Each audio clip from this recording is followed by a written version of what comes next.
কখনো কি মনে হয়েছে তুমি একা না, তোমার ভেতরে আরেকজন আছে? আজকের গল্পটা একটা ছেলের, যে নিজের থেকেই পালাতে চেয়েছিল, কিন্তু শেষ পর্যন্ত নিজেকেই হারিয়ে ফেলেছিল। গল্পের নাম অন্ধকারের ভেতর আমি। হৃদম 22 বছরের একটা সাধারণ ছেলে, কিন্তু তার জীবনে সাধারণ বলতে কিছু ছিল না। ঢাকার ব্যস্ততা, মানুষের ভিড়, সব কিছু ছেড়ে সে চলে আসে এক ছোট শহরে। কারণ সে পালাতে চেয়েছিল নিজের অতীত থেকে, নিজের ভুল থেকে, আর সবচেয়ে বেশি নিজের ভেতরের কষ্ট থেকে।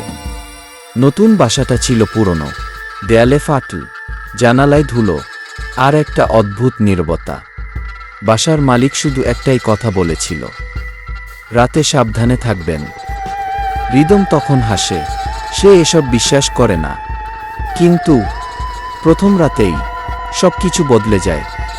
গভীর রাতে হঠাৎ হৃদম সে চোখ খুলে চারদিকে তাকায়, কেউ নেই, কিন্তু তার বুক ধড়ফড় করতে থাকে। কারণ ওই কণ্ঠটা তার নিজের মতোই শোনাচ্ছিল।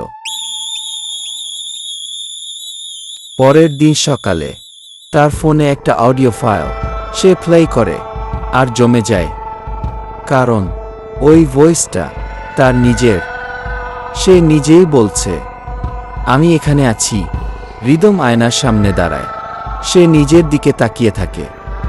হঠাৎ তার রিফ্লেকশন একটু দেরিতে নড়ে। সে হাত তোলে, রিফ্লেকশন 1 সেকেন্ড পরে তোলে।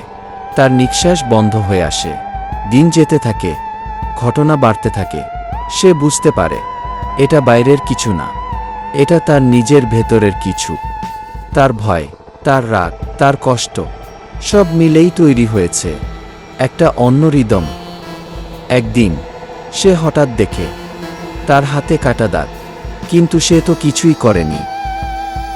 তার ফোনে একটা মেসেজ, আমি কন্ট্রোল নিচ্ছি। হৃদম তখন বুঝে যায় সময় শেষ। সে আয়নার সামনে দাঁড়িয়ে চিৎকার করে, তুই কে?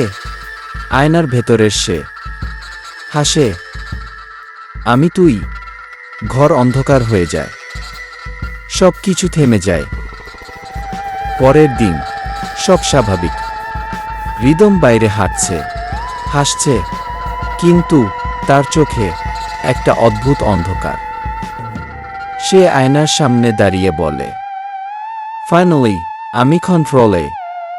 কিন্তু ওটা হৃদম না, ওটা ছিল তার ভেতরের অন্ধকার।